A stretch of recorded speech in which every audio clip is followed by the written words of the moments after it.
Page 2, this is number 1 on the bottom half. Which is the solution for the system of linear equations graph below? Okay, so this is real simple. You want to find a point that lies along this line that would make this true. So like any one of these points would make this true for this line. And then any point right here, any coordinate that lies along this line, okay, that goes through right nice and evenly, is going to make that true. So you want to look here and you want to find a point that would make both of them true. So let me give you an example over here. So let's imagine that I have this line that goes through here, okay, hitting every corner. And then let's take a second line that goes through like this. Well, this point right here would make this line true, right? And sorry, I missed this. This point right here would make this line true. But if I pick this point, okay, which is the point -1, -1. Well, if I choose this point, that makes this true because it lies along this line. And it makes this true, so it lies along this line. So you're really just looking for where these two lines intersect. Pull that coordinate and go ahead and select that for number 1. Number 2, which best describes the solution for the systems of linear equations graph below? So I want you to go back and I want you to think about number 1, right? Number 1, we were looking for that spot where both of our lines cross like this, right? So we had a spot where both lines cross. Look at these lines. Both of these lines look to be parallel. Well, so if I'm looking for a spot where these lines cross and they're never going to cross, well, can it be a point? Are they crossing infinite many times, or do they not cross at all? So you go ahead and decide that. Number 3, which shows the solution for the following system of equations? So we have 2 equations, and I'm going to write this a little bit bigger. So we have y equals 2x, right? Then we also have this other equation, 2x plus y equals -4. So you're going to have to zoom in a little bit on these points here, because each one of these points gives us this coordinate here. And so let's pull this coordinate and let's do letter A together, and then that will set you up to be able to do the rest of them on your own. So let's go ahead and write down this coordinate, which is 2, 0. So remember, every coordinate has both an x and a y value. So what we're going to do is wherever there's an x in an equation, we're going to replace it with our x value. Wherever there's a y in our equation, we're going to replace it with a y value. So let's go ahead and let's take our first equation, which is y equals 2x. And so now I'm going to take my x, which is here, and I'm going to replace it with a 2. So this side, I'm going to keep this 2. These are bound by multiplication, so I'm going to write 2 times 2. Okay, so I've replaced this x with a 2. Then I'm going to go to the left-hand side, and I'm going to replace this y with a 0. So now I'm going to go ahead and I'm going to simplify. On the left-hand side, I still have 0. On the right, I have 2 times 2, which is 4. So the question you want to ask yourself is, does 0 equal 4? And that's not true. That's false. So 2, 0 is not a solution to this equation, and therefore not a solution to this system of equations. So we would cross A off. So let me go through the second one, just to show you maybe it works for one, but not for both. Okay, so let's look at our second equation now, which is, let me get it adjusted here. Okay. So now my second equation is 2x plus y equals -4. I'm going to do the same thing. I'm still going to take this point 2, 0, and I'm going to take the x and plug it in for the x, and the y, plug it in for the y. So let's look and see what happens after I do this. So this becomes 2, and then this is times, so this becomes 2 times 2. Okay, so this 2 is brought down. I replace this x with a 2 plus 0 equals -4. So now let's just test and see if that works true here. So I get 4 plus 0 equals -4. 4 plus 0 is 4. And I get 4 equals -4. So this is also false. So the only way that this point would work is if this said true and this says true. So you need both to be true in order for this to work. If one of them is false, then it's not a solution.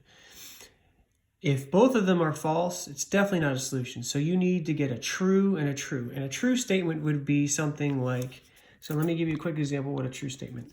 A true statement would be, if it was true, you'd get something like 4 equals 4. Or you would get something like 5 equals 5. Number 4, which is the best estimate of the solution for the system of linear equations graphed below. Okay, so I'm not really going to do a separate problem over here. What I want you to do is, remember, we talked about this is your solution. And so you need to look at that point, you need to count, and you need to pick which one best describes that point.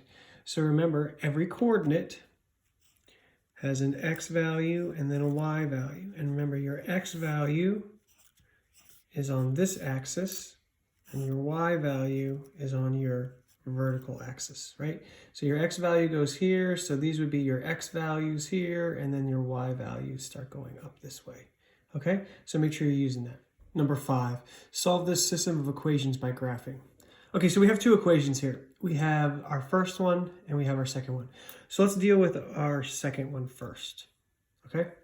So remember, whenever you graph a line, it always comes in the form y equals mx plus b. So that's why we did all those slope lessons first, right? And so imagine I give you now y equals 2x plus 1. Remember, this is the point you're going to graph first. So you're going to go here and you're going to go ahead and you're going to plot that y-intercept, which is 1.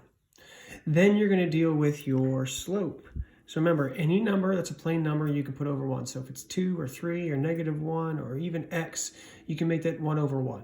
Okay, so this is 2, so we're going to make it 2 over 1. If it was 3, it'd be 3 over 1, 10, 10 over 1. Then I'm going to do my rise. I'm going to go up 2. So I'm going to start here and go 1, 2. Then I'm going to do my run, which is 1.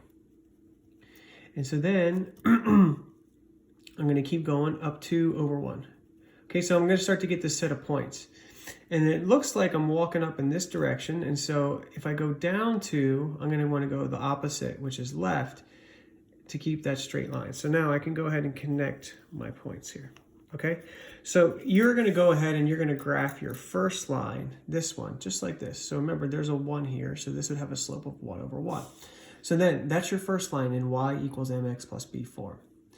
Then this second equation is going to be a little bit more challenging. Okay, so I'm going to go ahead and we're going to work this together. You're going to graph this on your own, and then we're going to work this together. Then you're going to graph that one on this axis and this one, then you're going to see where those 2 lines cross. Okay, so let's look at this equation here. Negative 2x plus 5y equals 10. So what we want to do is we want to get this y by itself. So if I have a minus 2x, I want to get it to the other side. So I'm going to add 2x. And I'm going to add 2x. So remember, I want to cancel that off. So now it's gone, right? So I'm going to bring down my 5y. Because that's all that's left on this side now, right? I move this. And then I'm going to rewrite this. I can't add a 2x to a 10, so I'm going to write this as 2x plus 10. Okay, so I can't add these 2 together because this has no x and this has an x, so this has a variable and this doesn't, and I can't add those together. Now, I still want to get this y by itself, so what I'm going to do is I'm going to divide by 5. So if I divide this side by 5, then I need to divide everything by 5 to make sure my equation's balanced. So now I get y equals 2 over 5x plus 2. And now, remember, this is your y-intercept. This is your slope. And you're going to graph your y-intercept. And then using your y-intercept, then you're going to do your rise over your run. So now, go back to the problem. So there are 3 scenarios that are going to happen. 1, they're going to cross, and that's going to be your answer, which is going to be this one or this one. 2,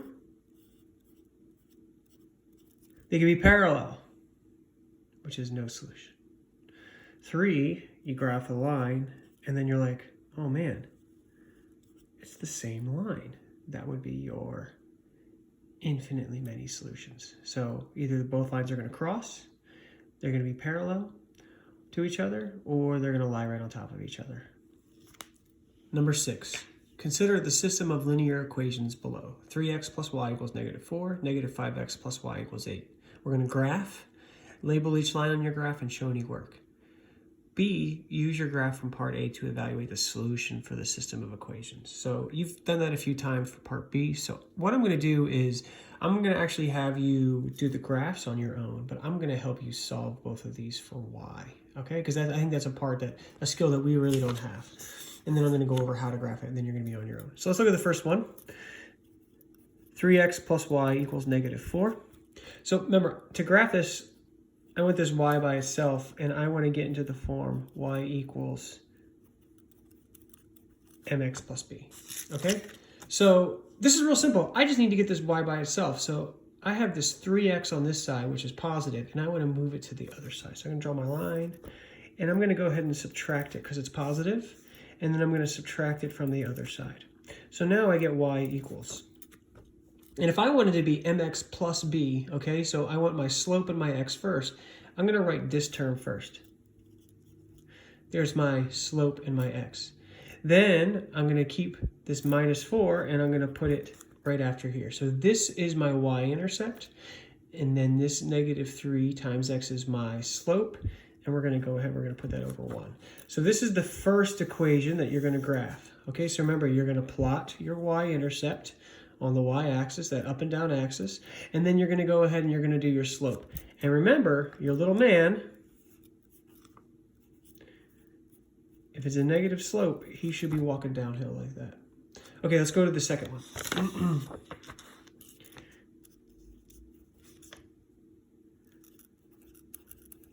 So once again, we're trying to get into that y equals mx plus b form. Okay, so we notice I want to get this y by itself, and I have a -5x, so I'm going to add 5x to both sides. So now I get y equals, so I want the mx first, so I'm going to put my 5x first, and then my plus b, and so I got to determine what sign. So this is positive because there's no sign in front, so we always assume positive unless it tells us otherwise. So now we're in our y equals mx plus b. I'm going to take this 5, I'm going to put it over 1, because at any single digit we can put over 1. So there's my rise, there's my run, and there's my y-intercept. So remember, you're going to find your y-axis, you're going to plot 8 on your y-axis, and then you're going to go ahead and you do your slope. This looks like a positive slope, so remember, your little man, he should be walking uphill. So don't forget to follow the rest of the directions. Graph this, so you have both equations, so hopefully you wrote down this and this. Graph both those equations. Label each line, and then go ahead and try to answer that question. Okay, see where they cross, and maybe you can answer that.